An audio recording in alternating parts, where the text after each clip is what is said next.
also grateful to be a part of the panel with the distinguished panelists that are here today. I am Tyrone Wilson, the founder and president of Cover 6 Solutions. We do information security, training, mentorship, vulnerability assessments, penetration testing. I also organize a meetup group called the DC Cybersecurity Professionals. We're about 8,000 members right now. I am a 20+ year Army vet, been in cybersecurity, information security, and tech the entire time.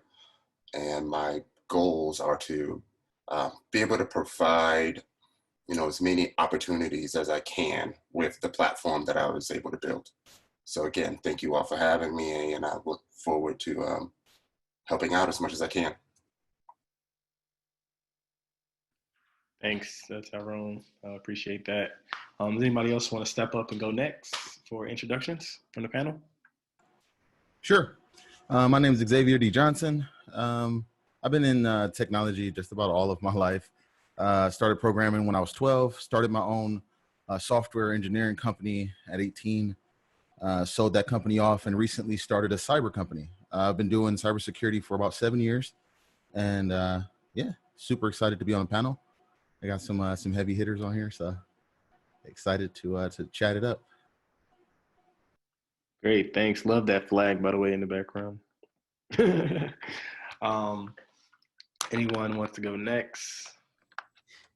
Sure, I'll go next. So I'm Davin Jackson. I run alphacybersecurity.tech. It's my blog site and YouTube channel. I'm a senior security architect as well as a senior penetration tester. I've been in tech for about 14 years now. I'm a father, husband, U.S. Air Force veteran, and I'm definitely happy and excited to be here. Thank you to everybody for inviting me, as well as to all the panelists. I respect and admire all of you guys and hope to learn from you guys today. Thank you so much. You guys are really outdoing yourself with these backgrounds. Next panelist. Okay, it's because we fancy out here, so we gotta look nice for everybody. So my name is Laurent Gray. I'm on the Azure Red team at Microsoft. Been there for roughly about a year now. It's been fantastic.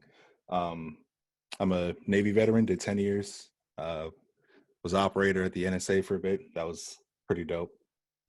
Did some web app pen testing for a little bit past that. And now here I am talking to you with my experiences, I guess. Great, thanks. And I definitely feel you guys are professionals at this. Y'all got these professional mics, I'm talking through my computer, so I got to give you guys props for being got to step my game up. Next on the panel. I'll go. My name is Trenton Brooks. I am relatively newer to cybersecurity than the rest of the panelists. I've been doing it for about 2 to 3 years. Have a podcast with my co-host Jordan, kind of on a break right now, trying to figure out things with work. Partner penetration, some of you may have seen that. I started my own cybersecurity consulting business, Visual Torch, recently. So I'm excited and really blown away to be on a panel with everyone here. So a lot of people I follow and look up to, so I'm excited. Great, I appreciate that. Anyone want to go next? Sure, I guess I'll jump in. So my name is Paul Brager. I'm Director of OT Security Programs at Baker Hughes. I've been in cybersecurity, most of industrial, for almost 30 years now. So I'm probably dating myself, but certainly, glad to be on the panel with you gentlemen, certainly, men of color. Been seeing all this excellence, Black excellence in one spot makes me happy. Because when I started, I was pretty alone in that space. Hopefully, I can provide some tidbits of information, some things to do and not do, some things that, maybe, you won't find in a textbook, but, coming from the school of Paul, you may find useful. Great, thanks. And I'm guessing you like the Saints. It's just a guess. Yeah, a little bit, something like that. All right, cool. I'm guessing we're missing someone. Yes, I'll go next. Cool. Yes, unfortunately, I can't do camera right now, but yeah, I'm probably the newest in here. I am a PhD engineering candidate at Old Dominion University, but also a master's in cybersecurity student as well. My exposure was through conferences like HOPE and DEF CON, and I just loved like seeing how cybersecurity increasingly interfaces with biomedical engineering and just medical in general. And it's my aim to, continue down this path. Glad be amongst you all. I'm honored. Thank you. Thank you for being a part of the panel. Really appreciate all of you guys. This is a very heavy hitter panel, so I'm really excited. I'm gonna be participating and listening in, so I'm looking forward to this. Did we miss anyone? I said everyone. Okay. I think Lou was signing on, I think. Okay, cool. So we'll wait a little bit. They're waiting on another host, and then we can jump in. But no, thank you guys. This helps because we really want to get deep into the questions and give you guys ample amount of time to give the audience, what they've been waiting on. So, all right, looks like Lou just joined. Put you on the hot seat. You gotta jump in and do an introduction.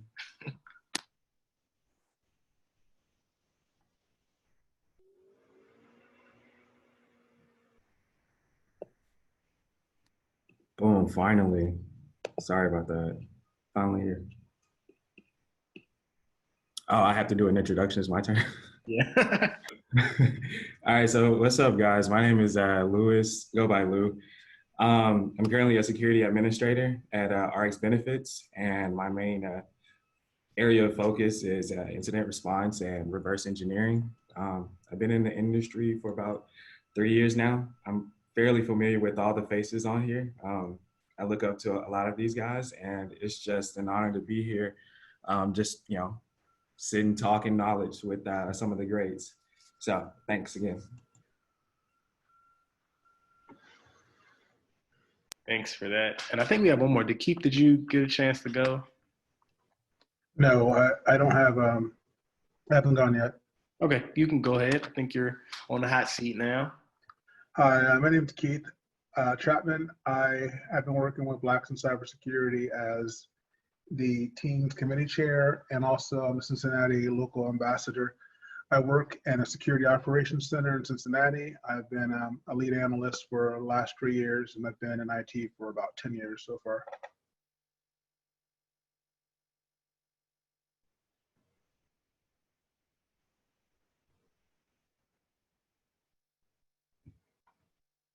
All right, great. Thanks. I think we're all ready and we're here. Give me 1 second so I can bring in our co-hosts. We can get O'Shea on the panelist side, please. Thank you. That was quick. And O'Shea, I'll turn it off to you. Before I give it to O'Shea, I didn't introduce myself. So I'm Garrison Best. I'm Director of Communications here at Blacks in Cybersecurity. I am one half of the hosts for this panel today. And look forward to it, guys. And I'll let O'Shea do his introduction for himself.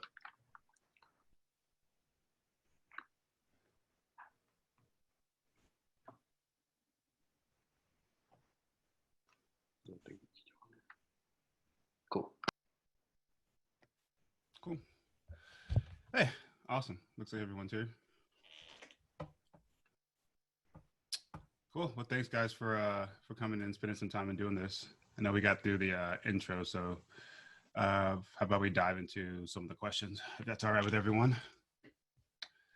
So in I guess just to clarify on like any type of direction, we'll try to keep the answers to like 2 to 3 participants. We do have like a hard stop within like the hour or about an hour out. So if you feel like, you want to interject or add something onto another individual's answer, just, raise your hand or signal us, smoke signals, whatever. just let us know that you have something to say. Cool. So being that, we know what the number from a representation perspective is of people of color in cybersecurity, I'm definitely interested to hear your thoughts on, what you believe or what you found from your experiences corporations can do to reach more into the community and find, more of us and bring us into, different types of roles that we're interested in. I'll take that. So I'll step up for this one. I think a low hanging fruit way to do this, just for reference, I'm in Detroit, Michigan. All right, Detroit, Michigan, mostly black, primarily a black place and black city, and we have a small cybersecurity scene, I would say. I run DC 313, which is a local DEF CON group. And we also have MISEC, which is Michigan Security. I run the Detroit chapter. So we have a presence. We have a few companies that are cyber focused, and then we have all of the automotive. But when you look at the companies and not the community, the companies don't necessarily reflect what the community looks like. So I would say just starting by hiring in the towns that you operate in, specifically for my area, would be very low hanging fruit.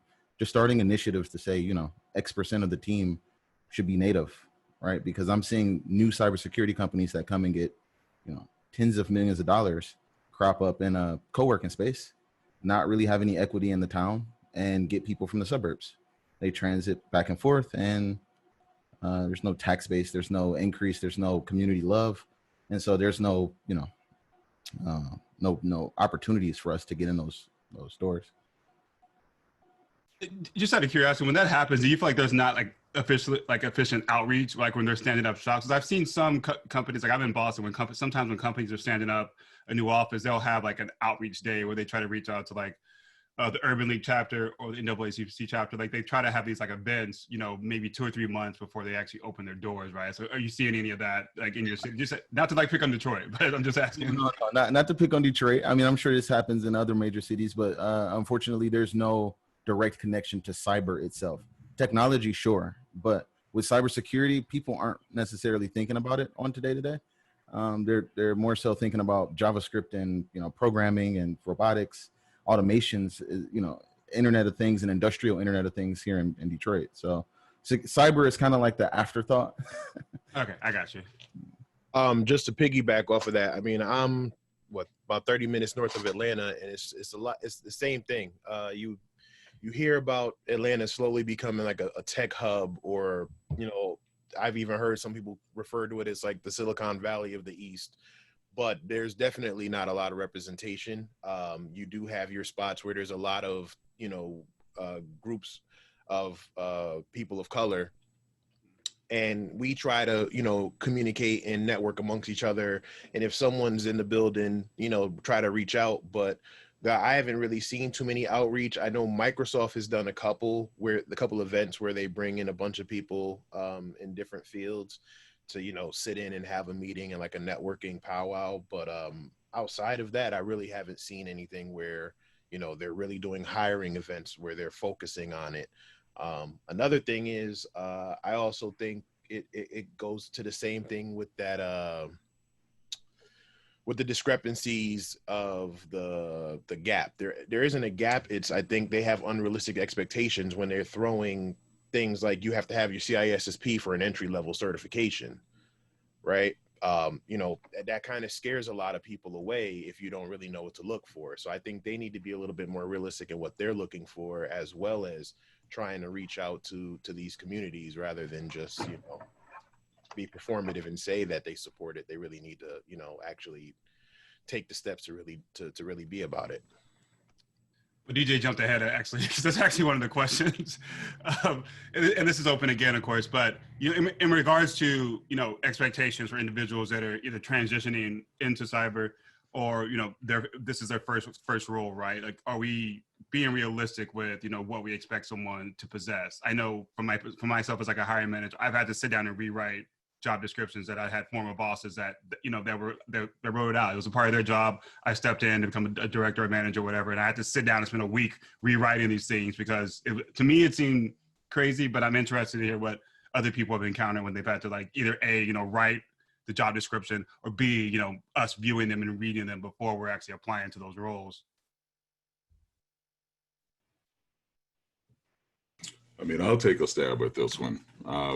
You know, I mean, being a hiring manager and certainly being a director, you have to look at a couple of things, right? You know, obviously you have to understand what the job actually entails in your environment.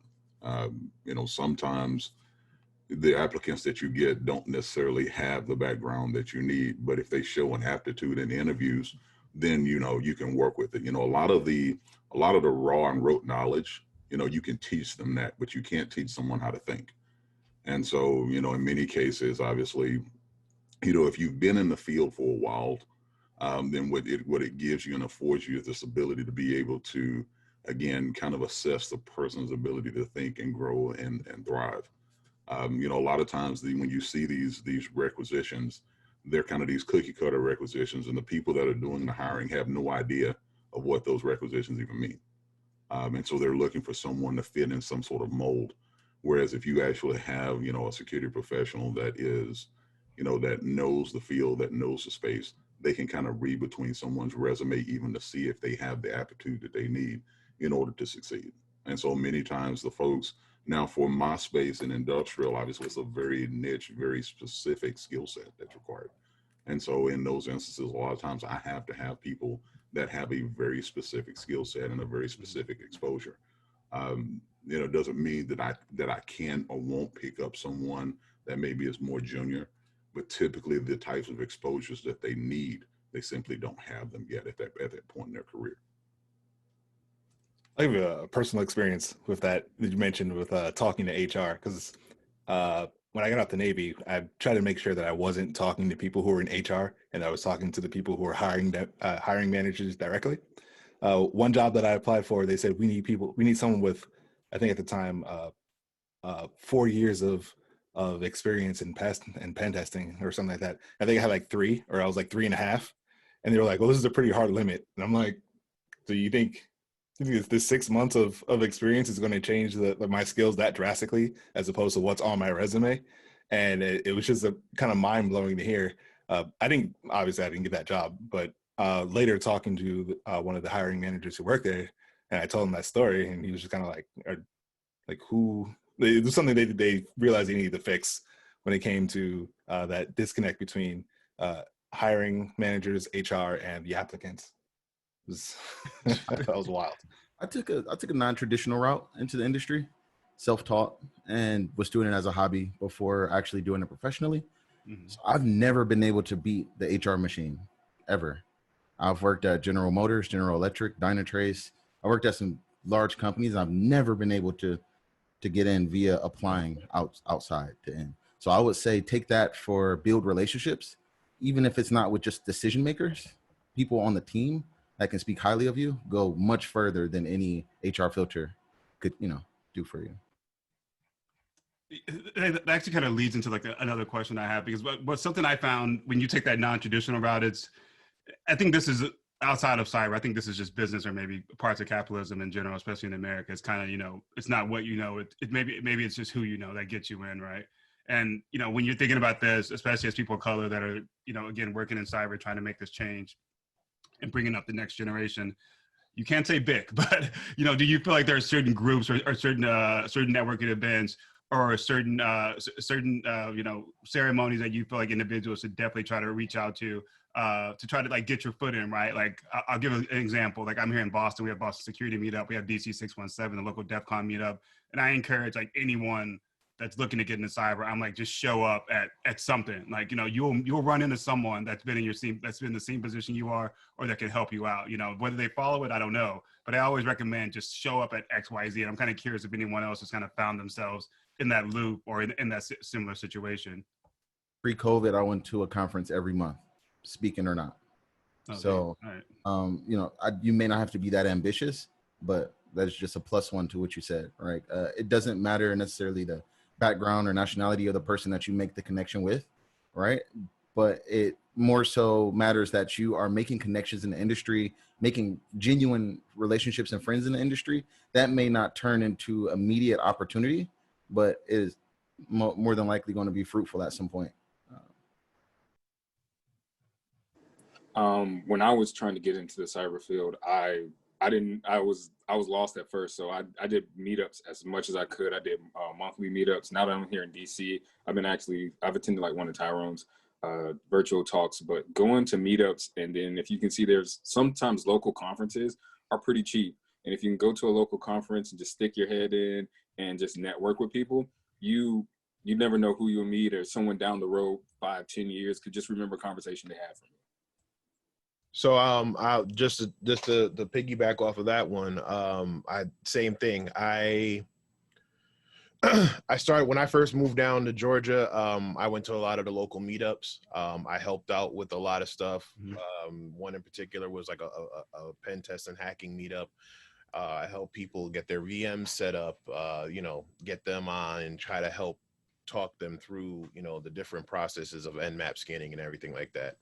And although I never got a job through networking or someone referencing me, it definitely helped. And I ended up meeting a lot of these people later on, either through different groups or even when I did land jobs and they were like, oh, hey, I remember him from this meetup, or he helped me. Another thing I think that a lot of us are doing is, blog sites, YouTube channels, social media. You got to get yourself out there. It kind of just goes back to what I say about, building your own table. You got to get the exposure. And we live in a time where everybody's sharing what they eat these days. So why not share your talents and showcase it in a group of like-minded people? Eventually, it will get you it will get you some notoriety, and even some people knocking on your door about jobs, and which will then break that that firewall of the HR resume review. Yeah, that's a good way to put it. There is a lot of food sharing stats too. So you might as well share what your skill set is, share what your interest is. So that totally makes sense. And I know we have like a kind of a broad range of individuals with different focus areas. So you can kind of answer this maybe specifically to the niche that you focus on within security. But when you find yourself approaching kind of like complex problems, really bigger challenges, at work, what is like your mindset when you're going into this, right? Everyone thinks differently, things click at different times for individuals, but something I'm always curious about when I'm working with other individuals, I'm like, how do they see this problem, right? I know how I look at XYZ, how this attacker got in, and what I'm reversing malware. Like, I know what I'm looking for, and I'm always curious how other people kind of like approach the same problem, but just in a different method. I'd be curious to hear some of your thought processes around, tackling, complex problems, or, taking on bigger projects and challenges, stepping up in the workplace. I guess I can speak on that. Here recently, I was in the mindset of, you make a long list and you have to attack that list as aggressively as possible. And I've now come to find out that that is not the way. So there's an 80-20 principle, and I think that we're all familiar with this. And it saves a lot on your mental, and just, physically, it keeps you engaged and it keeps you laser focused. But when you narrow down, you take a list and you only choose the 20% of what's important from that list, that's when you become an achiever, and you're not kind of just shooting from the hip and just say, if you're studying for certification. So here recently, I've been studying for AWS a solution architect and a CISSP at the same time, and that's just not feasible. It can't be done. So what I had to do is take a step back and find out what is more important right now that could propel me forward and make myself an achiever. And just narrow, we can't be afraid to take stuff off of the list. And I think that's where we get into a bind. So just slashing that list down to 20% and focus on what is important, keeping that consistency, you'll start to see stuff just kind of like flow effortlessly. And especially for the newer people getting in, they think that we have to cram all of this knowledge at one time, and that's not the case, man. Just focus on one thing first, complete that, move on to the next task. Good advice. And speaking about like individuals coming in, right? I think you guys knew this question was likely going to come, but I'll try to make this specific as possible. So I'd love to hear your thoughts on certifications, right? But when you answer, kind of make it relevant to your specific role, right? Because we know there's I don't know, 40 or 50 different vendors out there that for different certifications, not just security, but IT related, sysadmin, networking related. I'd love to hear your thoughts on, certifications that you think are relevant specifically to your area of focus, right? So whether you're on, you're doing penetration testing, you're doing sec DevOps, whatever you're doing, I'd love to hear like kind of like maybe different thought patterns there. I love certification. I'll chime in. Go ahead. Only because I'm in the DC area and there are a lot of contracts that absolutely require a certification in order to be on the contract at all. In my opinion, the certifications just primarily mean that you meet the minimum requirements on paper and not necessarily from a technical standpoint. So here in our area, like they won't even spend the time to review your resume if that certification that's required for the contract is on there. Like it takes too much time to try to create a promissory note saying this candidate promises to pass this certification in the next 6 months, where I can just find another, one of 10,000 people that I already have the cert. So, depending on what the job is, a certification will help. Like if you want to be a pen tester, an OSCP will help, right? But like if you want to be an incident responder, because the Security Plus is like a minimum requirement, having the Security Plus doesn't really help you that much as an incident responder. So, I'll say getting out of the Navy was an interesting experience when it came to applying for jobs, because like when you have a clearance, right, there's only so much that you can say as far as the things that you can put on your resume. And so, even though I can say, yeah, I was an operator at the NSA, I can't tell you what I did. So I can't prove to you that I have the skills required to do this job.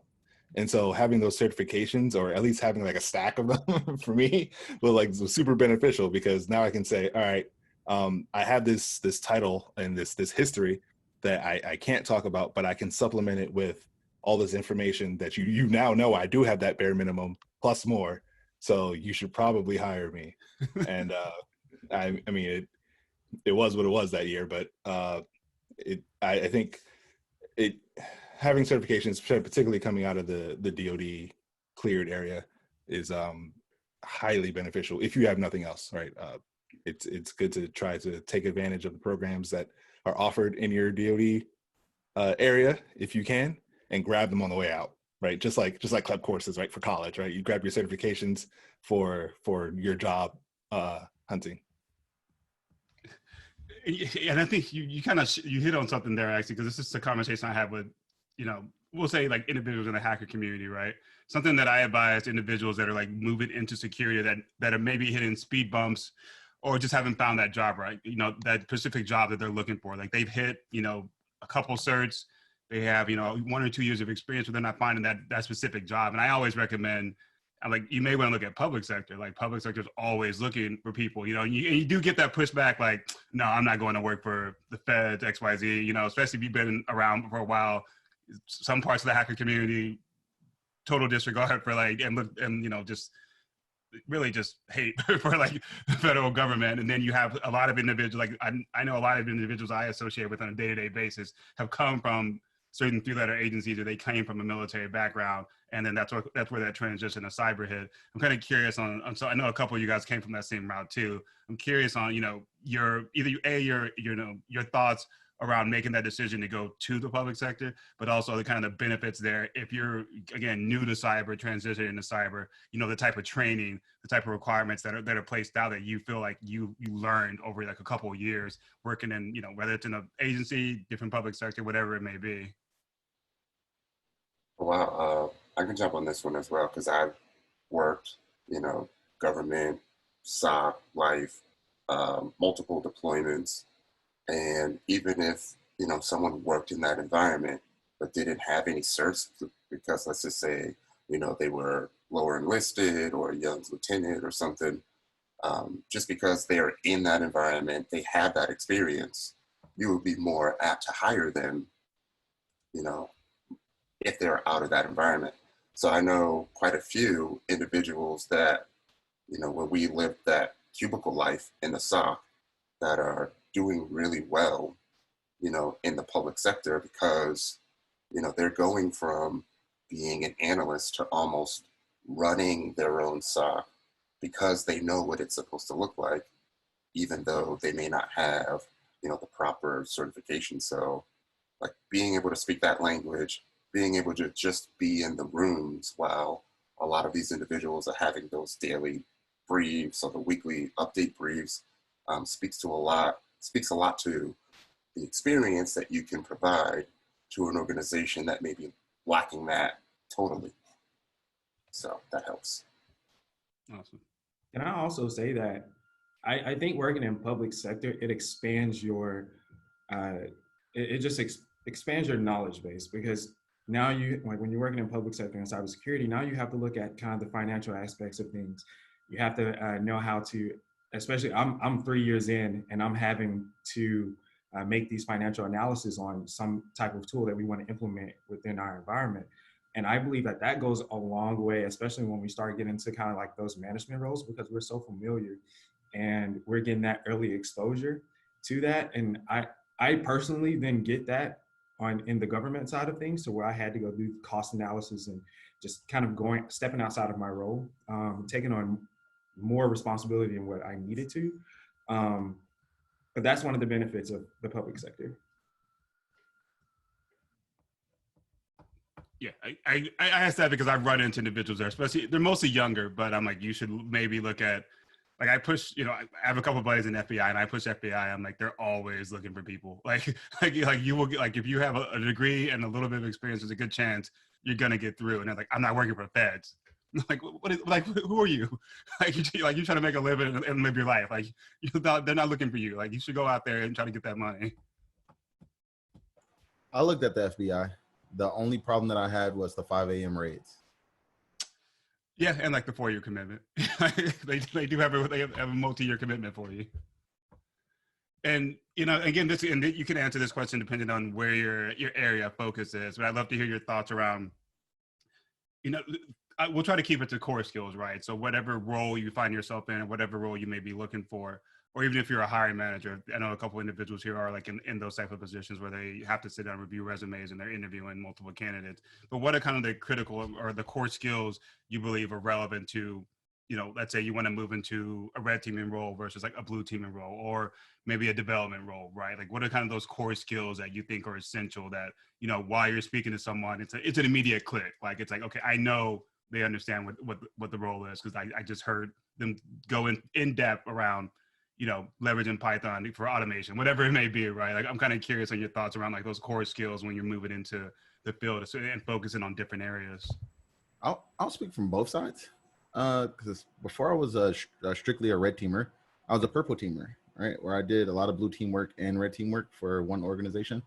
And what I'll say is having systems, you know, systems knowledge, right? And I don't mean just specifically Windows or just Linux, but kind of being able to all systems, right? So, you know, having the understanding of what will be baked into like a standard Nix environment. What are some of the things that would be in you know, a OT environment or ICS environment? You know, the kind of regulatory things that make them have to have certain softwares that weren't on certain stacks. Kind of, I say like awareness of the corporate environment, right? Like someone who's actually been in either a Linux systems administration role or something of the like.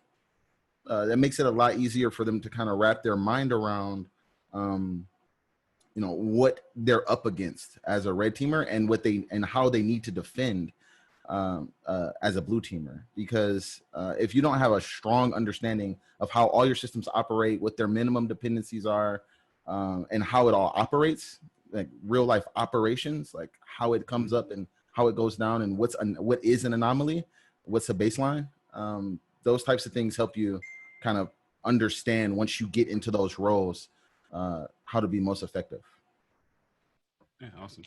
So I can get in a bunch of different technical things I would say, but the overall arching theme I would say with cybersecurity is communication and documentation.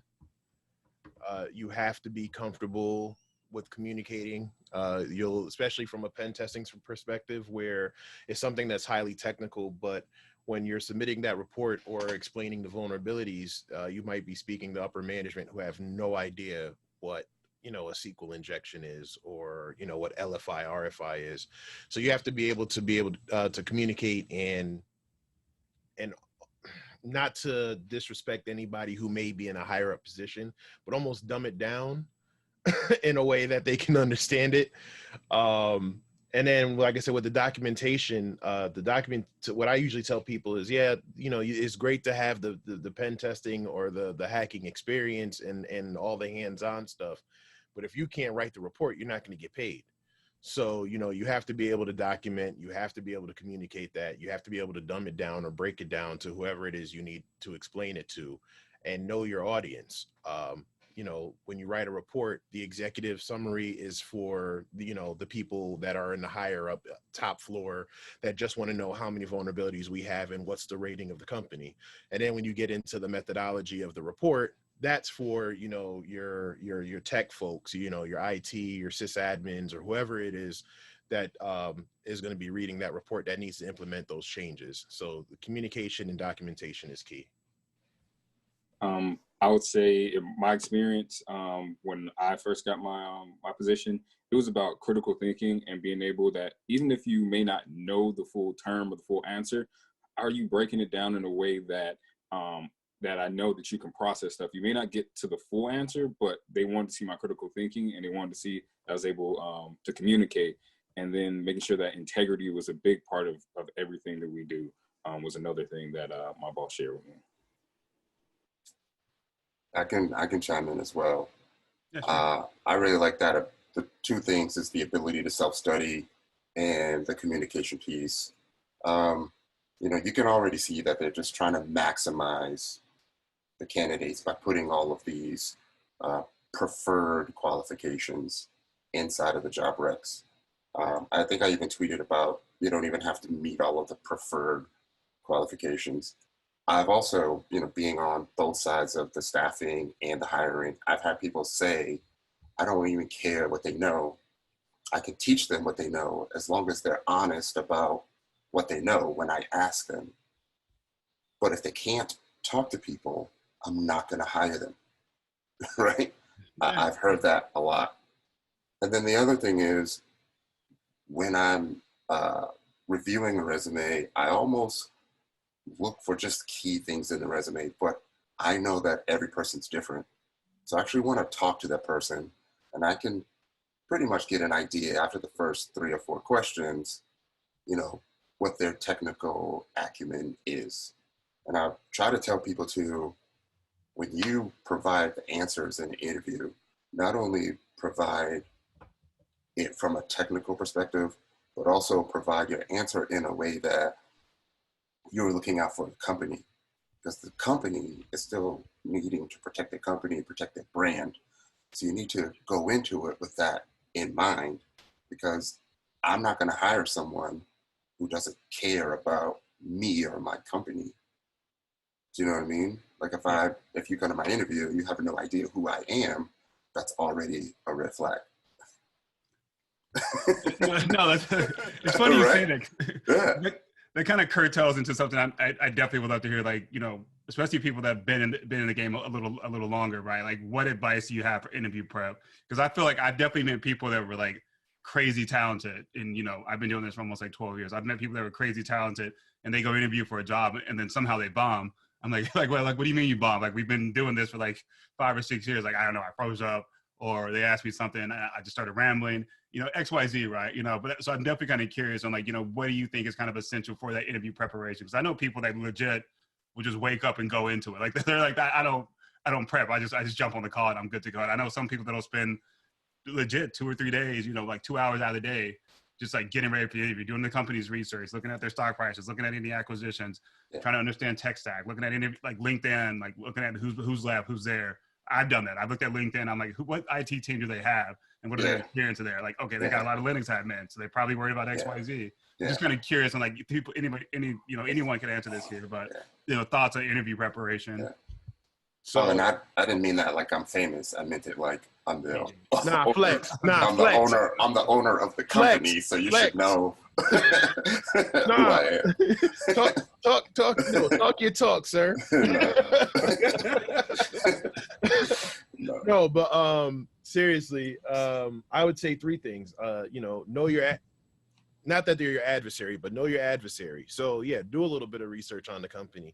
They usually tell you this person's going to be interviewing you. So, do, some open source intelligence, see if you can find them online and what they know and how long they've been with the company, what their experiences are, just so you can have an understanding of who you're dealing with.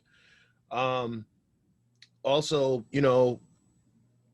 flex your muscles a little bit. If you've competed in CTFs and won, if you've gotten a couple bug bounties, if you have a blog, or talk about that. The reason being is you want to let your personality, but you also want to let your skill set show, especially in pen testing. You can have all the certifications in the world, but if you can't explain to me how to go about finding these vulnerabilities or what the vulnerabilities are, then I just think you're paper certified. The other thing is, like I said, if you're testing, or I'm sorry, if you're interviewing for a technical role like pen testing, I usually tell people, bring a couple of your write-ups with you. We all have been on Hack the Box or Vuln Hub or some type of CTF, try hack me, whatever. Take one of these free machines and just write up how your process is. So now we can see the methodology. Not one, it shows me your skill set. Two, it shows me your passion for the field and your attention to detail. And finally, be honest. If you don't know the answer to the question, say, hey, I don't know the answer to the question, but make sure you know how to find that answer. I've been on interviews where I don't know the answer to the question, but in my follow-up email, I'm like, oh yeah, by the way, here's the answer to the question you asked me earlier that I didn't know. And what does that, and that shows the hiring manager, okay, they were dedicated enough to leave here or get off that phone, find the answer to the question, because sometimes it's not about what you know, it's what you can know when it's needed, when it's time to know it. So show that dedication, show that, this is what you need to get, and show that passion. And like I told Ty, nah, damn it, you're Tyrone freaking Wilson. Like if I go in somewhere, I'm gonna say, no, I'm Davin Jackson. I run Alpha Cybersecurity. That's my blog site. I've helped X amount of people. I've done this. So, anybody, you have these people walking around, you go on LinkedIn, you see they got all these letters after their name. So, you know what, if you got something that you built, then damn it, just be yours, let it shine. Off my soapbox now. Humble. Privately. He's a very humble person. Publicly. Paul and Keith, I know both of you guys have been, you've been in the field a while. I'd love to hear your thoughts on the interview preparations. I'm sure you've had some successes and failures that have walked the door that you said that that are set across from you. I mean, for me, so it depends on what it's for, and it depends on the type of interview we're conducting, right? Sometimes, so keep in mind that security is kind of two parts, right? It is raw technical knowledge, but it is also aptitude, right? And it's also ability to take very, very disparate pieces and put that together into some sort of story. And depending on if I'm hiring you for something to where you're going to be speaking with management, you're going to be speaking with the business, you're going to be speaking with people that don't speak cyber, right? Then I need to make sure that you have the aptitude to take these very, very complex circumstances and boil that down to something that is relevant to the audience that you're presenting to. And that is not a simple skill, right? It's not a simple skill to do that. It takes time. It's more art than science. And so when I'm interviewing someone, certainly for my space, we're talking to people like plant leaders. We're talking to people that are engineers that are extraordinarily bright people, but they're not cyber people, right? They're not even IT people. They can tell you, discrete coding on some machine. They can tell you bits and bytes. They can tell you the voltage running across diodes, say, for instance. But if you start talking to them about, cyber events and incidents and things like that, they have no clue what you're talking about. And so when I'm interviewing people for my team specifically, I'm looking for the ability to be able to take these very complex industrial related cyber events and boil that down to something that's very relevant to this engineer that's operating within an environment. And by talking with someone, you can start to ascertain that, certainly, if they have that kind of that aptitude to be able to bridge what it is that's very technical to something that isn't.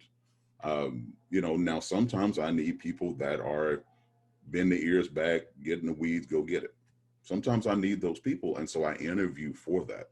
Those are going to be the people that I'm not going to necessarily put in front of the business, or necessarily put in front of a client, because their interpersonal skills may be they're not shoddy necessarily, but they have a tendency maybe to be a little more abrasive because they're more type A.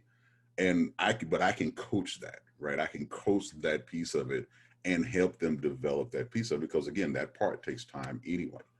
But so it just depends. I mean, and I've hired probably dozens of people over the course of my career. And, I've hired everything from people that, you have to look at them and ask them, do you ever get out? Did you ever go outside? Have you ever have been on a date? All the way to people that, you're wondering why they even applied in the first place, until you actually spend time talking with them and you find a role for them, and sometimes it's a fit, sometimes it isn't. And that's okay too. But I would also tell people that when you're in an interview, don't be afraid to ask the interviewer questions, right? Don't be afraid it's a dialogue. It's not an inquisition, right? And so if you don't talk to me, I don't have any idea of knowing where your head is. I don't have any idea of knowing what you actually know if I'm just barraging you with questions and you're just regurgitating information back to me. It's a conversation. Let's have a conversation, right? At the end of the day, there is no right or wrong answer. You may bring an approach to the table that I hadn't thought about. It may not, even though I've been doing this so long, I don't know it all, right? And there's no functional way for me to know that. So, I may have had an appreciation for the fact that you really considered and thought about what I was telling you, or what I was asking you, and you've come up with a creative way to deal with it. So, it's each interview is different, each person is different, and each set of circumstances are different. Awesome. Yeah. You know what? I wish, I can listen to Paul all day. I wish we can take everything that he's ever said at a conference, panel, put it all on one DVD and just hand it out to everyone. Like the level of knowledge and wisdom that's there ever since, the first time I met him, in Vegas, like I would be like, let's run through some walls right now. You know what I mean? Like let's go. Like every time I hear him speak. Yeah. Yes. I said it in the chat. I said the man, the myth, the legend. I told you. I super respect from here as well. Thank you, gentlemen. I appreciate it. It's all about trying to, all the holes I've fallen in over the last 20 some odd years, almost 30 years now. If I can prevent other people from falling in those holes, certainly, what we'll do it. And as if any of you that know me, I don't pull any punches. What you see is pretty much what you get. So that's kind of how it is. But I'm certainly thankful for for the accolades. Hopefully I'm helping people as I'm having these conversations. You most certainly are. So in the next question, thinking about it from a non-technical and non-technical piece, right? Is there a particular book that you would recommend individuals, take at least a once-over? When I say once-over, I mean a complete read, not Cliff Notes, but, a complete read of something that you felt has helped you, navigate your career or even launch your career, right? So again, it doesn't have to be technical, totally be non-technical. It could be, your subscription to O Magazine for all I know. But it's just something that, you recommend individuals take that once-over with. Well, from a non-technical standpoint, I do like the book by Dr. Dweck, Mindset, the difference about having a growth mindset versus a fixed mindset. Because it really doesn't matter how you approach different things, whether you're going to be put off by obstacles, or whether you're going to go through them, or whether you're going to respond to criticism or ignore it. And I started reading that book when I was a teacher, and it's been really helpful as I continue to learn everything in cybersecurity, because it keeps changing. And if you lock yourself in a certain point in cybersecurity, you're going to get ran over by all the new stuff coming out. Who was the author for that one more time? It's Carol Dweck, Dr. Carol Dweck. Okay. I have two. You only get one. Are you finished? Okay. Go for it, Tyrone. The technical one is the TCP/IP for dummies. Like, I still kind of go through that one every 6 or 7 months, and I still learn something, and I'll hold off on the non-technical. I'm joking. You can. Okay, I'm just joking. So the non-technical one is actually called, I think it's called 100 Days to Seal Fit. And basically the premise of the book is that you can do anything that you put your mind to. Like, if you were to tell yourself, do 1,000 push-ups today, like, you would think that you can't do it. But if you were to just get started, it's like eating an elephant one bite at a time. You can do it. So it kind of helps on the mental aspect of it all. And I really enjoyed it. You said SEAL, like SEAL, like Navy SEAL, like yeah. Navy SEAL fit, yeah. Awesome, thanks for sharing that. One of my favorite books that was given to me early in my career is a book by the name of The Phoenix Project. It's made by Gene Kim, I believe. And that's just, I mean, that's kind of a mix of technical, non-technical. So there's my 2 for 1. But it kind of just helps you wrap your mind around how IT and ops play together and how that actually, you know, scales and intertwines into the success of a business. I think all of us in IT, no matter cyber or not, it's really important for us to acknowledge that what we do is driving business value, and understanding how to, you know, communicate or wrap your mind around how that actually functions, you know, how it turns from just having fun to, you know, fun for me to actual business value for someone. So yeah, that's awesome. Anyone else? So I actually went through a tough spot a couple months ago, and shout out to Marcus J. Carey, because he reached out to me and he recommended the 4 agreements from Don Miguel Ruiz. That's my non-technical one. Basically, it just kind of explains on how to move day by day. So, you know, not to make assumptions, be impeccable with your word. Don't take things too personally, and you know, always do your best. And the premise is, as long as you follow these 4 agreements, and you know, you'll always be at the top of your game. Even if you're sick, if you give your best on that day, you can go to bed, or you can leave the day comfortable knowing I gave my best and I was honest, I was impeccable with my word. You know, if someone attacks you, or you see some of the stuff online, because let's be real, InfoSec can be really toxic at times. As long as you know not to take that personally, Right. and you're good with your word, and you do your best, and you don't just assume or jump to conclusions, you know, you'll be fine. From a technical standpoint, it depends on what the day is. I know people jump on this one as saying it's old, but Georgia Weidman's book on penetration testing, learning the basics of ethical hacking, I still recommend that one. Yes, it's a little bit dated, but it's still things that you can translate to today. The Web Application Hacker's Handbook, if you're going to learn anything about web app pen testing, I carry that one with me as like a web app hacking Bible, especially using it with Portswigger's Burp Suite and their Web Security Academy. And recently they just came out with one called Hands-On Hacking. I haven't finished that one yet, but I definitely am going to add that one to the collection of books as far as technical knowledge. Awesome. Anyone else before we go to the next question? Oh, sure. Yeah, so I'm from the bio end of it all, but the one technical one that I'd recommend would be Experimental Design for Biologists, second edition by David J. Glass. And largely because with biotech and just biohacking, so it's not a very straightforward like process. There's so many different avenues you can go down dealing with just all the intricacies of bio. And it's a good book for helping to think systematically throughout your experiments, and also to just learn to think more incrementally about like what steps are going wrong along your biotechnological workflow and what else could be happening like hardware wise as well. As far as like non-technical, just as briefly said, depends on the day really. There's a lot I could choose from, but I'm not really sure one I could just solidly, put above the others right now. Thank you. Yeah, no, thanks for sharing that. You're From welcome. I realized yesterday that because someone asked me like the last time I read a book, and I realized it's been a It's very, been- very long time. It's been like 12 years, like reading back to front a whole book. But from a technical perspective, the RTFM Red Team Manual and the Blue Team version of it are both Yes. dope. So no matter which side you're getting on, there's something in it for both. So you should grab both of those for sure.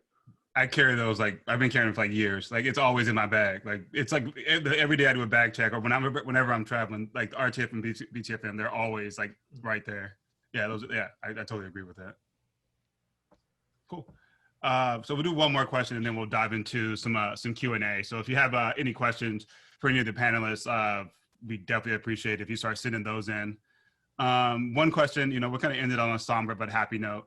And if this doesn't apply to you, don't feel, pressure to answer it. I try to, keep things honest. But, in regards to barriers of entries you may have faced, I definitely love to hear if it's happened to you, how you overcome that, how you overcame that, right? What we hear a lot with, people of color, specifically Black people, really, that are moving into the security industry is, I don't have this, and it felt like I couldn't get in because I don't have this cert, or I sat down the interview and I was the only one that looked like me, and that was a bit overwhelming, so maybe I didn't perform as well, or I'm the only one that looks like me in my job, and it interferes with my my day-to-day functions because I feel like maybe nobody has my back, whatever it may be. I definitely love to hear if this is something that's occurred in your career. One, what did that look like, and then two, how you overcame it. I would say don't mention your jobs.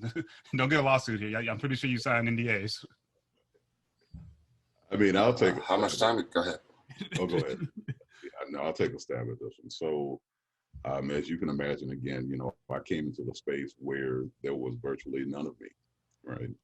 And one of the things that I never did was kind of self-sabotage myself, and get into this mindset that I can't do what they're doing, or that I can't, that I don't belong where they are. And I would give that advice to everyone here. This whole imposter syndrome business where, we are self-sabotaging, right? We exclude ourselves before we exclude it. You have to go into these roles. You have to go into these environments. You know what you know, right? And you own what you know. And when you walk into these environments, whether you're interviewing or whether you're already in them, be comfortable in your own skin, right? Do not give people the ability to exclude you without having to deal with you, right? And it's the same is true for interviews. When you're going into an interview, or you're getting ready to apply for a job and you don't exactly fit all of the pieces, don't automatically assume that you're excluded for that role. Apply for it anyway. Because I guarantee you, your non-melanated counterpart will, without question. And so, if you don't apply, you can't be considered. Because you may find someone on the other side of that, like me, who is looking beyond your resume, trying to understand what it is exactly that you know, or what it is that you contribute. And so we, as a people, certainly we have to get out of this mindset of believing somehow we're less than, or somehow that we don't have the opportunity to compete. We absolutely do. And in many cases, we've done, twice the work, 3 times the work, and 3 times the effort to get in the door. So if I can leave you in anything, do not let anyone suggest to you that you are not worthy to be in a space, or that you're not worthy to do something. You're just as worthy as anyone else that is applying for the role. You're just as worthy as anyone else that's in the room. And if you're the only one of you in the room, then you make them understand and recognize why they hired you in the first place. Preach. See? See? But yeah, those are powerful words, Paul. And yes, you do belong. I've been fortunate enough to be in some really great roles, but for a long time, I've carried this burden of, I don't even want to call it the burden, because I don't even see it that way, is that, there are things like staying late at work in the office, and all the lights turn off, and now you're worried about scaring people because all the office lights are off, and then they're questioning why you're there, and then you're like, I own the company, I'm supposed to be here, right? Or examples like when you're doing pen testing or social engineering, and you're like thinking, how should I approach this social engineering example? Do I wear a suit or do I pretend to be the garbage man? Like, which one is more believable for me as a Black man in rural Michigan, where I'm going, right? Or Little Rock, Arkansas, like, who do I pretend to be this time? And those are some things that I have to think about. I think about not scaring people when I'm walking down these big, long hallways at work, right? But now I see it as my opportunity to represent for people that look like me. So whenever I do have the opportunity, and I try to provide myself as many opportunities as I can to show that people that look like me do belong. We are technical. We can accomplish any task you want us to accomplish. We can speak to people. We can sit on panels. We can keynote. There's nothing that we can't do. And I do it because, the many times where I'm giving a meetup, there's Black men that come up to me afterwards and say, just by seeing you up there is an inspiration, because I don't really see that at all. And a lot of people won't believe it until they can see it. Right. So I try to let them see it as many times as I possibly can. And you do belong, as Paul says. Yes, you do. Right. That's similar to what Ty was saying, because that does happen, right? And I mean, it goes in from the beginning of almost how you were almost preconditioned or pre-programmed previously. For me personally, where I came up, there weren't a lot of tech things for people of color. So we were always made to think that, we weren't good enough, we weren't smart enough, or that we couldn't afford it. And, so that kind of relegated people to follow the stereotypical, methods of whether it's legal or illegal methods to obtain, money and success.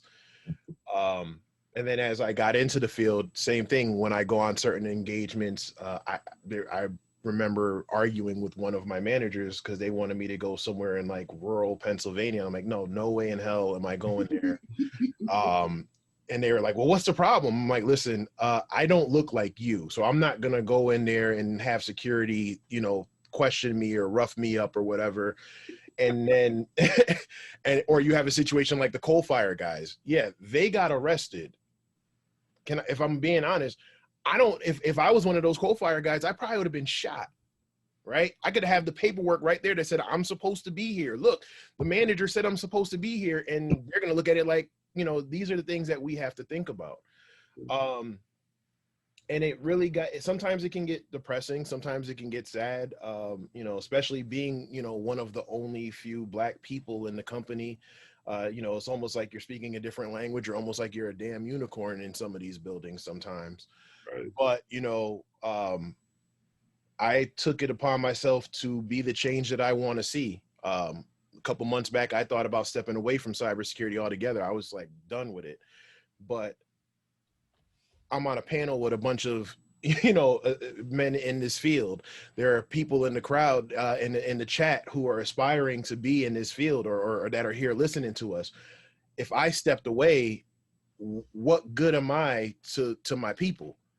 So, I look at it sometimes like, no, we might have to weather the storm. Now, I'm not telling you to compromise your integrity or, code switch to the point where it's making you feel uncomfortable.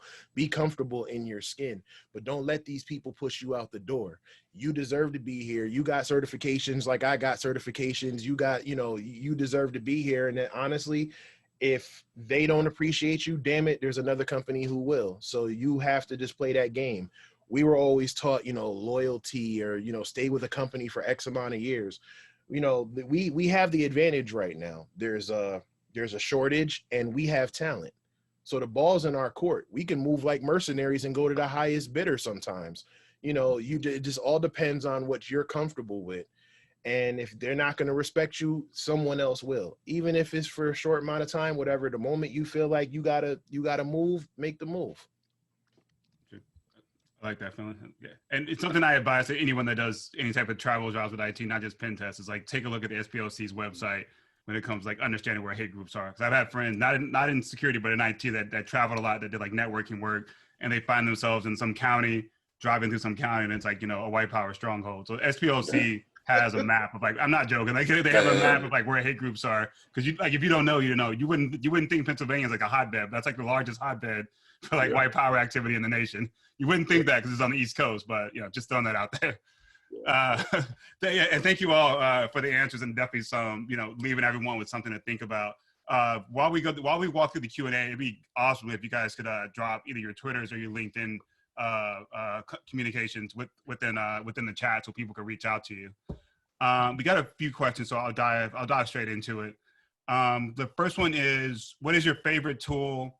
What SIM tool would you recommend learning first? I'll let anyone answer that. It doesn't, maybe not SIM, maybe IDS or EDR too. I'll just broaden it a little bit. But favorite tool. Your favorite tool should be something that you can write for yourself. That's my personal belief, right? Because there's a lot of things that are out there on GitHub, right? And they may be useful, but chances are you're going to end up having to customize it for your own personal usage. So my favorite tool is Python because it's a programming language and I can just write whatever I want. So regardless of what your favorite tool, I don't really know. Every tool has its use, so you really shouldn't have a favorite. It's like a Yu-Gi-Oh card, right? So like every tool has its use. So Dark magician for everything. Right? Exactly. So yeah, you should be able to pick up I just recommend picking up a programming language, whatever it is, whatever is your use case. Pick one up. That should be your favorite tool. Go is super easy. I don't know about that, but we can talk. I think you know mine. Go ahead, Dex. I'd like to encourage people to try and be tool agnostic. Keep an open mind about the tools because they change a lot. They go from hand to hand, and licensing changes, pricing changes. So some of my favorite tools of the past are no longer my favorite tools of today. And so I just wanted to, throw that out there. A part of our job is to keep up with the latest and greatest. And tooling just changes so much. Right now, I guess my favorite tool that's been really good to me is Metasploit. Even though, it's kind of cliche, it's just always there. I know how to extend it. And when I can't get the one random exploit working from Exploit DB, my engagement is done once I go look for the Metasploit module. Yeah. I would say Security Onion. I think he was gonna say that. Since we're in the cybersecurity panel, I mean, it's free. It's your IDS. It's your introduction to a SIM tool. You can invoke, the attacker's perspective with your own commands. You can replay your PCAP, snort alerts. Like everything is just there for you to learn. So there's really no more excuse to why you cannot obtain experience, hands-on experience, because it's there. We have one set up in the cloud, right? $10 a month, and the whole team can log into the Security Onion and practice. So that's mine. Awesome. Mine is just straight up Google, because I don't know everything, but give me enough time and I will. At least that particular subject, No, Google University is the way to go. Right. Oh yes. Another question: What are some affordable apprenticeships or training that people can take advantage of to kind of upskill them and make them more employable? I think affordable is a key word here, but I'll let you guys. Right, that's what I was going to ask: is what is qualified affordable, right? So, obviously, as Tyrone was alluding to, obviously there's a number of tools out there, and there's a number of different types of platforms where you do get like download like Kali or any of the other platforms that start plunking around with these tools. Much of what you will do in cybersecurity you will not find in a textbook. right? You will not find it in a textbook. You can pay it for a $10,000 class, and maybe 40% of it will be something that you will actually see in existence. What you will find is that most of the things that you do in cybersecurity are going to be iterations of something, or they're going to be permutations of something. And so again, these different use cases, whether you're taking a tool and you're learning how that tool functions and works or not, the whole idea, get out of the thing. The whole idea, she just had to come in here and photobomb me, man. You know, the whole idea behind this, right, is to make sure that whatever tools you're using or whatever things you're trying to learn, that you learn it well enough to actually be able to do something functional with it, as opposed to just regurgitating facts about it. Because again, that's not going to help you. What's going to help you is you're in a job, you're working a situation, you're working a circumstance, and let alone, and and all of a sudden, now, oh, well, I remember I played with this tool, 6 months ago or a year ago that could actually help me to solve this problem. And so it's really not so much, an individual tool, an individual something that you learned. It's more around taking those tools and being able to apply them to something. Yeah. Right. It's like people run Mimikatz but can't explain what Mimikatz is doing, right? Right. And you're not helping anybody. You're just saying, I did this. Here's my flag. I accomplished something. But what did you accomplish? What does that mean? What's that impact? So Right. yeah, Right. super important. Yeah, I would say it depends on what you want to learn, but I'm an advocate for Udemy. You can find stuff for $10 sometimes, and these are highly qualified people teaching these courses. So you can grab, on a sale, you can grab 3, 4, maybe 5 courses, take the courses, and then test for the certifications. And then also there's a lot of stuff you can find for free. Like I said, VulnHub is free. Try Hack Me has a free option. Hack the Box has a free option. These are all things that you can do to get these the hands-on experience. And then, like I said before, when you're getting the hands-on experience, write it up. One, it shows your passion for the interviews, but two, it'll also help you understand why that exploit worked. So, if it says that it's vulnerable to, Blue Keep or whatever it is, go research it. So know why it's vulnerable, why that vulnerability exists, what makes it vulnerable, how did the exploit you use on Exploit DB or Metasploit or Cobalt Strike or whatever it is you're using, why would that exploit work in this situation? And again, most of this stuff is free, if not really cheap. And like I said, when it's time to take the certification, you paid a couple $100 for the certification, but you can literally get certified for a lot of this stuff for under $200-300. And I would say Big has a relationship with Cybernaries, so there's discount codes that are going out there. Sans has events going on for training that's happening. Yeah, Udemy's a good one. There's as a thing, because of COVID, there's a lot of free training that usually costs a couple $1,000s that's kind of floating around. So I would look at a couple of just look at some research based. I'm not sure which area this individual's focused on, but narrow down your focus, your search criteria to your specific area, and just start adding plus signs. Just Google for offensive security plus, SANS plus Big plus Cybernet, whatever it may be. Just, there's a lot of stuff going on that's at a crazy discount right now due to COVID. So I'll just throw that out there.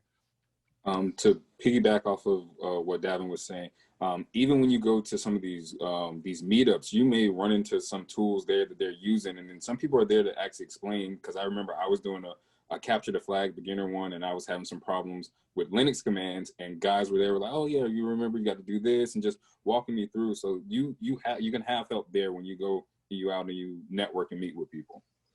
Awesome. Well, we're up against the clock, so we can keep the flow going, so we don't fall into that stereotype of being late. So I definitely want to give everyone a big thanks. I'm pretty sure there's some virtual round of applause going on.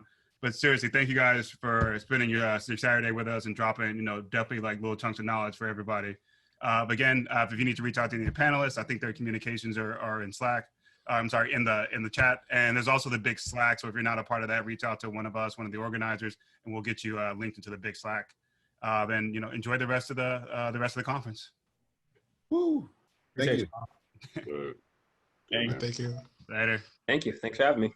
Yeah, for sure.